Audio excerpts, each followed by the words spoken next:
rumah. Sebab Siti Fatimah ni kisar tepung, kita beli tepung kat tepung gandum, tepung apa semua tu, segala macam nenek tepung ada di kedai paket kan. Siti Fatimah kisar tepung. Jadi dia minta dengan Rasulullah, wahai ayahdaku, boleh tak bagi seorang hamba? Sebab ramai kan tawanan perang yang boleh dijadikan sebagai seorang hamba. Tahu apa Rasulullah didik anak dia? Macam mana Rasulullah jawab? Buatlah kerja dengan tanganmu sendiri. Biarlah suamimu makan dengan air tanganmu sendiri.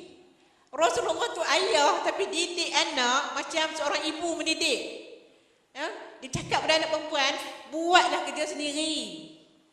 Kan? Penat ayahku. Memang penat, tapi syurga menantimu di sana anakku. Itu Rasulullah mengajar seorang anak perempuan. Jangan duk mengeluh buat kerja rumah tu. Saya sebut kenapa? Sebab ada satu kes sampai di UAE. Anak dia doktor, macam saya lah ada PhD kan, tapi tak ada orang gaji. Saya pun tak ada orang gaji. Tadi Kak Ruby tanya, doktor ada PhD tak? Ada orang gaji tak? Saya kata tak ada. Sekejap je pernah pakai masa buat PhD. Itu pun datang pagi balik petang. Dalam masa setahun sebab nak siapkan PhD. Rasulullah dia mengajar kan anak dia supaya buat kerja sendiri. Tapi ada ibu mertua, saya tengok dalam satu kes yang sampai di UAE, dia suruh anak dia minta cerai sebab suami dia tak boleh bagi orang gaji kat isteri dia. Dia kata, anak aku patut hidup senang, ada doktor tapi kena buat kerja sendiri macam dengan kuli. Patutnya kau suami tu bagilah orang gaji kat anak aku. Suruh anak tu minta cerai semata-mata sebab tak ada orang gaji. Bukan tak ada kereta, tak ada rumah, tak ada orang gaji. Itu bezanya kita hari ni dengan Rasulullah. Rasulullah ajar anak dia, anak ni minta, bagilah seorang hamba ayahku. Tak payah, buatlah sendiri. Kan? Letih, memang letih, tapi pahala menunggumu di sana anakku. Kita hari ni kalau anak cakap letih lah ayam ni kan, dia tak mau ambil orang gaji, macam mana perasaan kita? Saya tak boleh lagi nak rasa sebab saya tak ada lagi anak yang lepas rumah. Sebab anak saya masih belajar lagi. Orang yang dah ada anak menantu ni, mungkin dia orang boleh tahu macam mana perasaan bila anak balik cakap, mak penat lah buat kerja. Kan tak ada orang gaji pun semua. Saya tak tahu perasaan orang ibu macam mana. Tapi saya ceritakan Rasulullah itu dia ajar. Ni Rasulullah tu lelaki. Ajar anak perempuan buat kerja sendiri, jangan mengeluh, ingatkan Allah Ta'ala. Beza dengan kita ini ya. Dan satu cerita saya suka ungkapkan cerita Asma binti Abu Bakar. Anak dia dengan Zubair ibnu Awam yang bernama Abdullah ibnu Zubair, antara perawi hadis, antara sahabat yang paling hebat. Zubair ibnu Awam tu sahabat Nabi, anak dia Abdullah ibnu Zubair. Abdullah ibnu Zubair ketika berperang dengan tentera Yazid bin Muawiyah, perebutan kuasa masa tu. Ya, saya nak tunjuk hebatnya Ummahatul Mukminin, sifat hebatnya. Dia masuk, dia kata kepada ibu dia, wahai ibuku, aku tahu aku akan kalah dalam peperangan ini. Dia berperang tu sesama orang Islam di Mekah waktu itu kan. Di luar kota Mekah, tapi dah memang Abdullah ibnu Zubair kata dia memang akan kalah sebab tentera Yazid tu kuat. Yazid bin Muawiyah adalah khalifah masa tu. Selepas zaman Rasulullah, selepas zaman sahabat semua tu, zaman Muawiyah kan ya, kita panggil sebagai dinasti Muawiyah tu. Dia masuk tanya ibu dia, dah tua dah ibu ni. Bukan ibu yang sihat, ya, yang boleh ke sana ke sini, ibu yang dah tua. Bertanya si anak ni, wahai ibuku, adakah patut aku menyerah kalah kepada Yazid bin Muawiyah? Tahu apa Asma jawab? Asma jawab, Aish azizan au mut syahidan. Aish azizan au mut syahidan. Dia kata, kalau kamu nak hidup, hiduplah dengan mulia. Kalau kamu nak mati, mati syahid. Itu sifat antara Ummahatul Mukminin. Dia mengajar anak dia jadi orang yang berani. Bukan berani merempit ke, berani apa tak, berani apa. Dia kata beranilah berjuangkan Allah. Aish azizan au mut syahidan. Kalau kamu nak hidup, hidup dengan mulia. Kalau kamu nak mati pun, mati dengan mulia, itu mati syahid. Kalau kita hari ni ya, saya teringin sangat nak tanya Kalau anak kita kata, mak, ibu, mama, umi, saya nak pergi Gaza, nak angkat senjata berperang, berapa orang daripada kita yang kata silakan anakku? Berapa orang yang akan kata hapilah anakku sekarang juga? Ataupun berapa orang yang kata fikir habis-habis? Semangat kita hari ini tak sama macam semangat Ummahatul Mukminin. Dia selagi mana dia tahu anak dia berjuang kerana Allah, itu je prinsip dia. Aish azizan aw mut syahidan. Kalau kamu nak hidup, hidup dengan mulia. Jangan hidup tanpa maruah. Kalau nak mati pun mati dengan mulia. Itu sifat Ummahatul Mukminin. Didik anak perempuan macam ni. Didik anak lelaki jadi orang yang berani. Berani kenapa? Kerana Allah Ta'ala. Bukan berani mati katak ke apa tak. Kita kena ingatkan anak-anak. Dan kalau kita lihat kepada sejarah Ummahatul Mukminin, satu benda yang saya lihat, sifat mereka adalah sami'na wa ata'na. Bila benda tu adalah hukum Allah, sami'na, aku dengar, kami dengar dan kami taat. Bukannya sami'na wa asayna. Orang Islam hari ini ramai, kita dengar tentang hukum tapi kita asaina, kita engkar, kita derhaka. Tapi Ummahatul Mukminin dia mengajar anak-anak dia apabila berkaitan dengan hukum, sami'na wa ata'na. Kamu dengar dan kamu taat. Jangan persoalkan apa tentang hukum Allah. Apatah lagi nak mempersedah-sedahkan hukum Allah. Itu antara sifat Ummahatul Mukminin. Jadi kalau kita tengok tadi sifat, antara sifat-sifat Ummahatul Mukminin, pengorbanan, berani, ikhlas berjuang kerana Allah, cinta kerana ilmu. Dan kemudian antara sifat-sifat Ummahatul Mukminin adalah bijak. Bijak. Puan-puan, kakak, adik-adik kat sini, bijak tu bukan maksud dia ada PhD tak. Orang kata, oh ada doktor mesti bijak tak.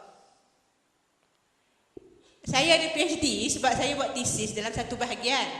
Katakan saya buat undang-undang tanah. Saya dapat PhD sebab saya buat tesis dalam undang-undang tanah. Tak bermaksud saya bijak dalam semua hal, tak. Kebijaksanaan seorang wanita itu bukan terletak pada degree dia. Bukan terletak pada berapa banyak degree dia ada. Dia ada doktor ke tidak, tak. Tapi bijaknya kita seorang wanita,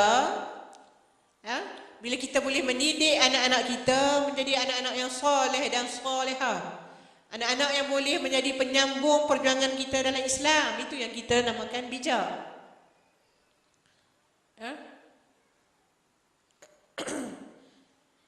Sebab tu kita digalakkan baca doa apa untuk anak kita? Allah waj'alna minan najihin wal faizin fid din wa dunya wal akhirah. Ya Allah, ya Tuhan kami, jadikanlah kami orang yang berjaya di dunia dan di akhirat. Sebab kita hari ini ramai ibu bapa yang masih sangat-sangat berbangga kalau anak dia dapat 5A. UPSR 5A, PMR 9A, 11A, 16A, SPM semua belas A kan. Tapi dalam masa yang sama kita terlupa, adakah kita telah berjaya mendidik anak-anak kita menjadi orang yang soleh dan solehah? Sembahyang anak-anak kita macam mana, cukup tak 5? Allah bukan suruh 8, 9, 5. 5 waktu ni pula anak-anak kita sembahyang awal waktu ataupun tengah waktu ataupun akhir waktu. Lah-lah kita jamak, nampak macam jamak pula. Sembahyang Zuhur pukul 4.30, masuk pukul 4.45 kan asal kan? Sembahyang Zuhur 4.30, asal 4.45. Sambung sekali. Adakah itu yang kita nak anak kita buat setiap hari? Jadi kalau ibu yang bijak, ayah yang bijak, tak adil sebab ibu saja kan. Kalau ibu yang bijak, ayah yang bijak, maka dia perlu mendidik anak-anak dia sama seperti Ummahatul Mukminin mendidik anak-anak dia. Mendidik sayangkan agama dengan yang pertama sekali taatkan perintah Allah dan buat perintah Allah itu dengan baik. Kalau nak sembahyang betul-betul. Kalau nak sembahyang di awal waktu. Jangan main-main. Kan? Itu antara benda yang perlu kita sampaikan kepada anak kita.